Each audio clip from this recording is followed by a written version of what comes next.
Hello everyone, I'm Captain Courageous and I review old school modules and games and try to give them a fun and informative analysis. This week I'm taking a look back at the Dawn of the Emperors box set, Thyatis and Alphatia, part of the widely acclaimed Gazetteer series.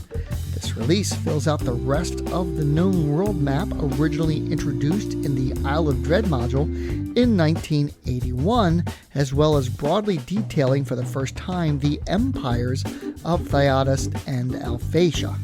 There is a lot to cover in this one, so let's begin. Released in 1989 as part of the Gazetteer series, The Dawn of the Emperors was the 13th entry into the series, though it forgoes the traditional numbering, leaving the actual Gazetteer 13 numbering to go to the very excellent Shadow Elves release a year later. Tasked with what many thought might very well be the end of the series was the designer who got the whole thing started back in 1987 with Gazetteer 1, the Grand Duchy of Keramikos, Aaron Alston. For those not familiar with this series, the Gazetteer line is a series of campaign supplements detailing the known world of the D&D basic game. It composes 14 module-style releases and 2 box sets, Dawn of the Emperors and Hollowworld, though technically Hollowworld isn't officially part of the series. Aaron Alston was author of Gazetteer 1 as well as Gazetteer 6, The Dwarves of Rockholm. After Dawn of the Emperors, Alston would go on to author the Hollowworld box set a year later. So you might be asking at this point, since this is really my very first review of an official Gazetteer, why I'm starting with the 13th release rather than the first, and the answer is quite simple. Thyatis and Alphatia represent the two major empires of the known world, and much of what happens there politically is directed by the conflict between the two empires, and thus are key to understanding the known world as a whole. Certainly the Duchy of Keramikos is a major focus of the series, and pretty much all of the B series of modules take place there canonically. Keramikos is a duchy. Of whom? Thyatis. Duke Stephen Keramikos is originally from Thyatis, so it seems reasonable to me to start there. I did an overview of this entire series a few years ago when I reviewed the D&D Rules Cyclopedia, so if you are not familiar with this series, you might want to check it out. Included in the box are 3 booklets, a 128-page Dungeon Master's Guide and 2 32-page player guides, one for each of the aforementioned empires, as well as 2 double-sided poster maps detailing the geography of Thyatis and Alphatia. Strangely enough, the cardstock covers for the player's guides are not staple connected to the book as in a module, even though there's no inner cover material. To make things even more confusing, in a blatant production error, the symbols for the Thyatean and Alphatian empires are crisscrossed on the cover. In addition to the campaign information, as with other Gazetteers in this line, there are additional rules to help expand out the D&D player options, as well as 2 new player class options, as well as some really interesting alternate armor rules in the Thyatean Player's Guide, and a bunch of new magical spells in the Alphatian Guide. The 2 empires themselves are diametrically opposed countries. They are not constantly at war with each other, but the occasional hot war does break out. But since they are both empires of conquest, the real skirmishes usually take place in far-off colonial territories. The animosity between the two begins centuries ago when the fledgling Thyatean Empire was conquered by the much older and well-established Alphatians, 1,200 years prior to the current timeline. The Thyateans would regain their independence 200 years later with the crowning of the first emperor of Thyatis, Zendrolian Tetriochanitas. Thyatean culture is heavily reminiscent of the real-world Roman Empire. It is a martial culture that prizes strength and warrior skill above all else, though it also highly prizes efficiency. In fact, one might say that efficiency is the key trait of the empire and its people. It is a multicultural nation-state that eagerly absorbs the ideas and customs of the people it conquers, and some might say it is one of the keys to its success. After shrugging off the rule of the Alphatians, Thyatis' first emperor, Zendrolian Tetriochanitas, set about an age of conquest, While successful, rebellion was rampant, and it seemed likely the fledgling empire would fracture after his death. However, his widow, Valentia, was rather shrewd. She gathered noble families from conquered states and brought them to the capital to teach them the ways of Thyatis. And while it was unspoken, they were also makeshift hostages.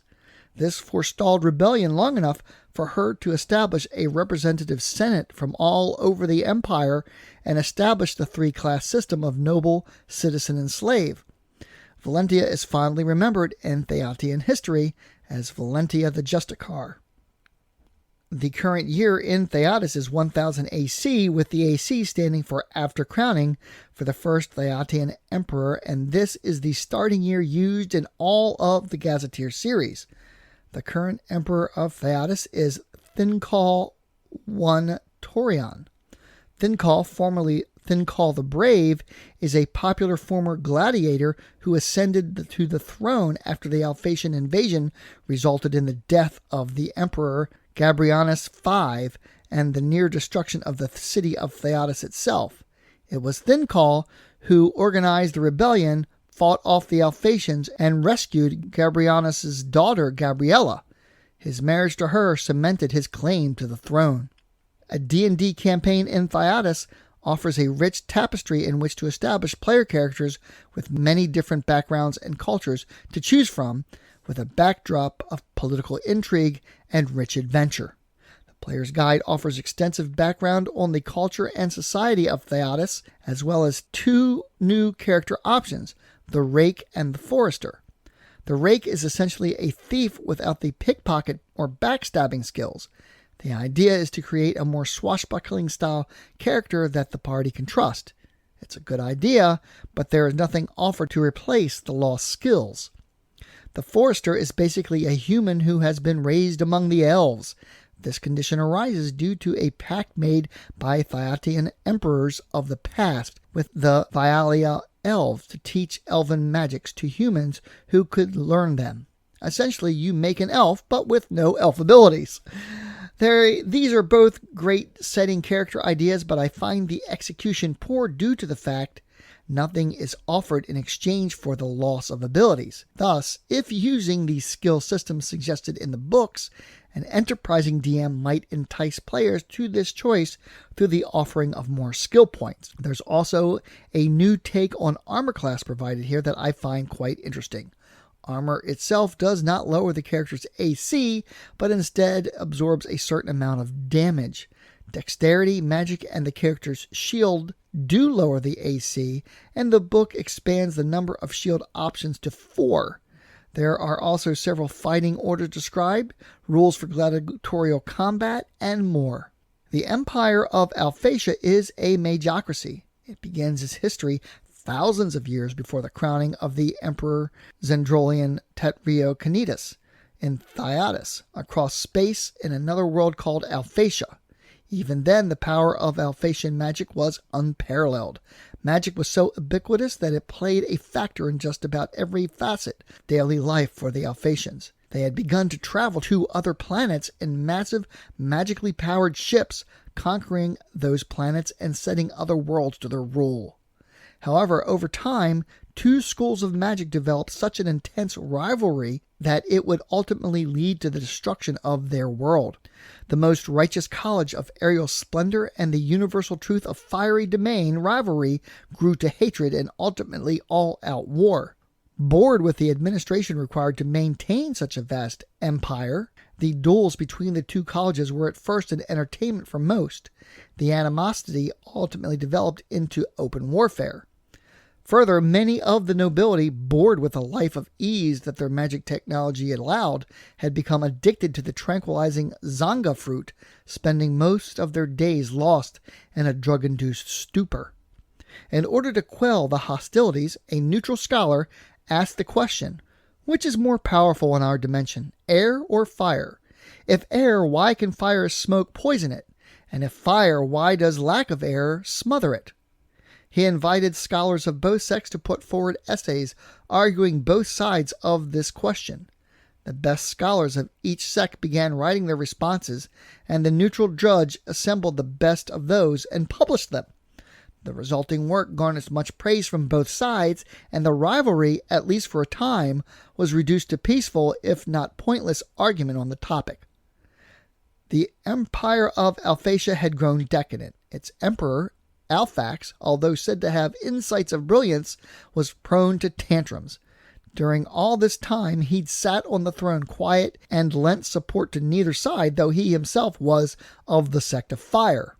Ultimately, it was the folly of Emperor Alphax that led to the world's destruction when he decided to declare the debate settled by decree and that the College of Universal Truth of Fiery Domain was the winner. The resulting outrage led to radicalism, and the battles began anew, but far more deadly than before. Ultimately, it was the Air College that emerged victorious, though it was at the cost of the world of Alphatia, as a massive destructive windstorm, the result of a single massive spell, engulfed the entire planet, laying waste to the surface. Their empire in ruins, their planet destroyed, the air wizards fled, ultimately making landfall on the known world of Mystara at around 1000 BC. The flame wizards would wander the plane for 1300 years and ultimately settle in Mystara as well, in what is now present-day Galantry. Citizenship and status in the Alphatian Empire is, as one would expect, based on the individual's skill in magic, though those of lesser skill, or even worse, no skill at all, are relegated to lesser status and no chance of advancement in the bureaucracy. The player's guide for Alphatia doesn't offer up any new character classes, but does introduce a number of new spells from 1st to 9th level. It provides some skills oriented towards magic and an overview of how each class is viewed in the Empire of Alphatia. Culture, family ranking, and significant cultural backgrounds are provided as well. The book also goes into detail on the creation of magic items, including large magic item vehicles such as submarines and sky ships. The bulk of this supplement is wrapped up in the Dungeon Master sourcebook. It is here that most of the geographical setting information is provided, with many maps, descriptions of cities and territories, many of them quite detailed.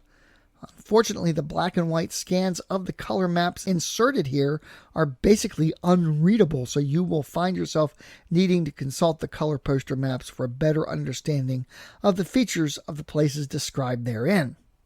Quite a few major NPCs for both empires are provided, as well as many plot threads and story hooks to get DMs into the setting right away.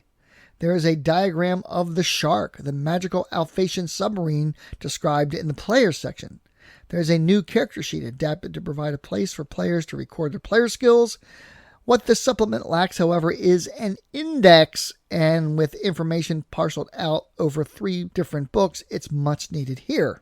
There is quite a few TSR published modules that feature the 2 settings that would be greatly enhanced by using the player and Dungeon Master information provided by this supplement.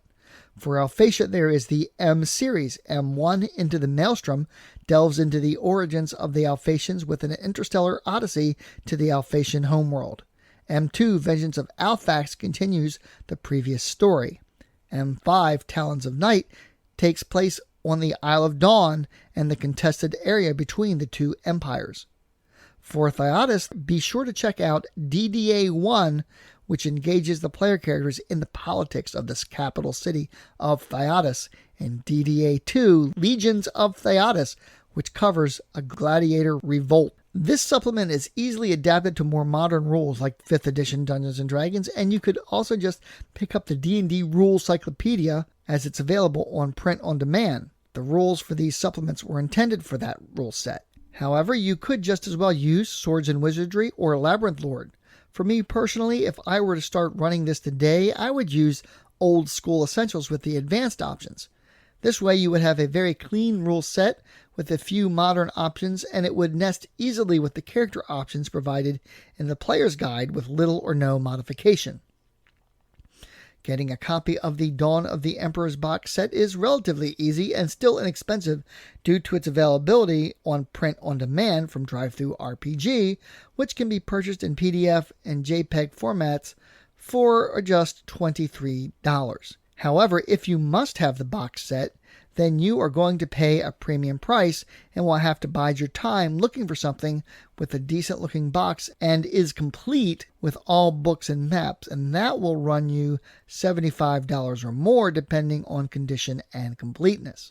Once again, cover art for this box set is excellently illustrated by the always dependable Clyde Caldwell. The interior art, as with previous gazetteers, is provided by Stephen Fabian. Fabian provides quite a few excellent pieces here. This was produced when D&D was at the height of its popularity, but unfortunately many of the illustrations don't seem to go with or adhere to the text or just seem out of place. So let's take a look at the Dawn of the Emperors, Thyatis and Alphatius box set on my D20 scale of style, presentation, and value. Style-wise, this is your 1980s TSR box set. Excellent cover art from Clyde Caldwell and interior art by Stephen Fabian, and 2 awesome double-sided detailed poster maps showing the geography of the empires described therein. Unfortunately, there are quite a few production errors that detract from it, as well as a mismatch with Fabian's artwork that doesn't mesh well with what's actually presented in way too many places. The black and white reprints of the color maps are virtually unreadable, so I'm going to rate this a 13. Presentation here is pretty good, and things are well organized for the most part. The Rake and the Forester are great character ideas, but as presented, I don't see many players selecting them without a little modification from the DM. However, the armor ideas and combat optional rules presented are pretty darn good and would even work great with an OSR rule set, thus retaining their validity and demonstrating the strength of the material. This could have been broken up into 2 supplements, one for each empire, but I think the right choice was made putting them together as they complement each other. Neither empire is presented as outright evil, and each empire has strengths that one might consider good and aspects of evil as well, which makes it great for role-playing. Sadly, though, there is no index, so I'm going to rate this a 17. Value-wise, once again, this is a mixed bag. I really like print on demand, but the problem comes with supplements like this one, where 3 booklets and 2 double-sided poster maps are bound uncomfortably into one volume. That is certainly not the best way to present material such as this, so while a good price and you do get the PDF, it's just not the most advantageous format. Obviously then, one would prefer the original box set with 3 separate booklets and 2 large poster maps. However, the collectability of this supplement makes such an option rather expensive, prohibitively so for most, so I'll rate the value here a 15. That brings the overall rating for the Dawn of the Emperors Thyatis and Alphatia box set to a 15. Good. Thank you all so much for watching. I hope you found this video informative and useful. I ended up taking an extra week to get this one out and taking a little pause after 2 months of solid production, but now back to the grind.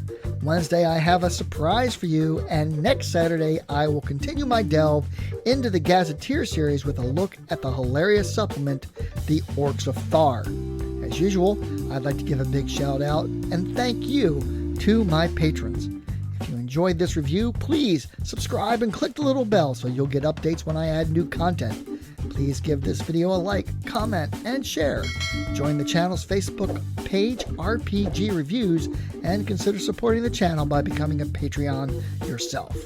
Alternatively, you can just send a tip through the PayPal tip jar, link in the description. As always, my friends, may your D20 roll true, and game on!